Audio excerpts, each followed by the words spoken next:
I'm back up at Hook, Line, Paddle talking to Chris.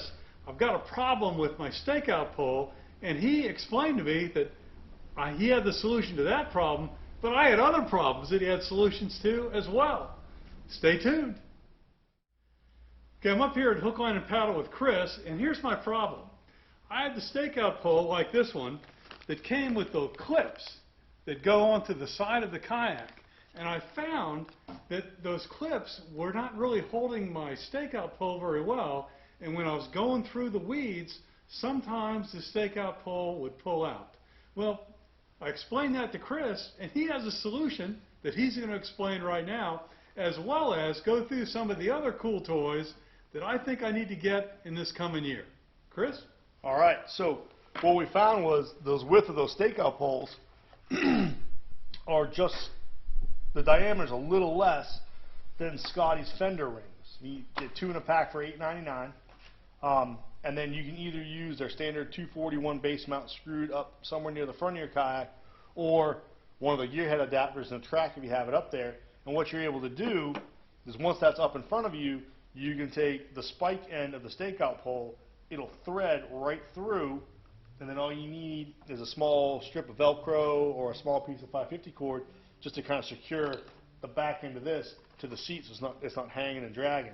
So a pretty simple fix, but it's nice that you can just unvelcro it and just pull it out like a sheath and then go ahead and stake out. And the great thing about this is it's going to sit up on the gunnel of my kayak, like that. And that's going to keep it from rubbing against trees and brush and grass and things like that. And so this thing isn't going to be pulled out any longer. Right. So, what else you got, Chris? So, I know, like you're talking about going through the weeds and the grass and all that, and a lot of rod holders have great ways of locking the rods in, but it doesn't say you can't have something fail.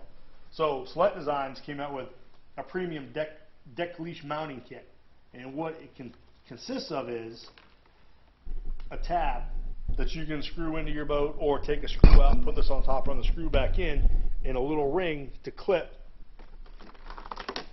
their leash onto. And they used Knight's carabiners, so you got something that's going to withstand the salt.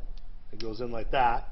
And then what they also added in the pack was these zip ties. Now what these zip ties do is once you run the zip tie through and cut the excess off, you have that loop at the bottom of your rod. I put mine right above the cork in front of my reel. Can we look at the loop again here? Yep. Where's the loop? Right there. Oh, okay. Yep. We can't take it out of the blister pack, but there's the loop right Yep. there. And then all you have to do here, clip that on.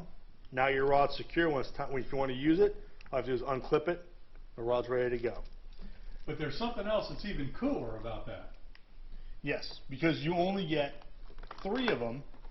You can purchase more, or if you opt for their triple threat rod holder, you won't have to mount that ring to your kayak. You'll be able to secure it right here. So everything will be one piece with your lanyard hanging down for connection. Take the bottom part of your lanyard, clip it on here where that zip tie was on your rod. You click it right to that, and now you're completely secure. Again, tracks on boats are incredible for now adding whatever you want. If you want to carry a cooler back there, a larger tackle box, you want to make it secure with just better than the bungee that comes in the tank well. These are Yak Attack's vertical tie downs. You can't see it through the packaging, but again, there's that T-bolt inside there. Loosen them up, slide them on, tighten them down. You have a place to mount. Another thing where people are now, customers are now asking us to put trolleys on either side of the kayak depending on how they want to anchor, where they want to anchor, what side they want to anchor on. Another new addition from Yak Attack, the GT cleat. Again, track adapted. All you have to do is loosen it up, slide it on where you want it, tighten it back down. If you want to use, you need this in a different spot or forward or back from where you are, all you have to do is loosen it, slide it where it needs to be, or change to the other side of the kayak. Again, hands-free, no tools, done on the water, no issues. Now this thing is really cool. Yep, so this is Rinse Kit. This has been out for a couple of years now. It's 2 gallons of pressurized water. There's a few ways to do it. It comes with an adapter that you can attach to your garden hose. Open up your outside faucet, about 20 seconds.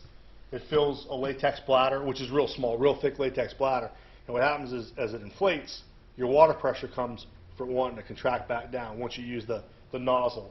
It's a standard, 7 option nozzle: mist, shower, spray, jet, that you maybe just have in your garden anyways for watering the grass or flowers. But you got 2 gallons of water where, we're on the coast. Let's say you come down from Raleigh to do some fishing. You can at least rinse down your gear, your rods and reels before you throw them in the back of the truck and drive back to Raleigh to give them a good cleaning and not have that salt just sit on it for 2 or so hours. If you're camping, there's a few other options. This is their field kit and pressurizer. You fill the bladder full of water, hook the pump up to it, pump the water in to build the pressure up, you're good to go. If you're at a spot where you can't fill this whole bag, their other option, pump and pressure booster, this basically just turns into a funnel that you can fill the bladder with and to pressurize it, attach the pump, and fill it up. If you want to have the creature comforts of home and have a little bit of hot water out there with you, they make a hot water sink adapter. So you're just going to screw that onto your standard sink faucet, get the water hot, cut the water off, connect the hose, and again fill it like you would from your outside water spigot. So it's pretty neat. This kit is ready to go to fill from your outside hose to having your nozzle when you're out in the field to use it however you need to. When you want to, day done at the beach, you want to rinse the sand off the kids or whatever, to cleaning up your equipment before you pack it in the car. So for filling the rinse kit, this part clicks onto your hose. Make sure you open it, turn your hose on, about 20 seconds it's full, then quick connect, that snaps on. Now it's nice, there's a safety on it. You can't accidentally shoot it, just mistakenly, so you have to open it up, and then you rinse off all your equipment. You have a few different settings. That was jet, this is shower, good for the kids. Mist, soaker, cone, center, and flat. If you're conservative with it, you can get a lot of stuff clean with these 2 gallons of water, but you can see it's quite a bit, in there. Yeah. Chris, my wife is going to be mad at you if I start buying all this stuff, but I'm definitely going to solve my problem with my stakeout pole today. I really appreciate you showing us all this stuff, and I hope I haven't gotten anyone else in trouble out there as you see stuff you need. Like these tie downs are really neat given everything I tend to strap to my kayak.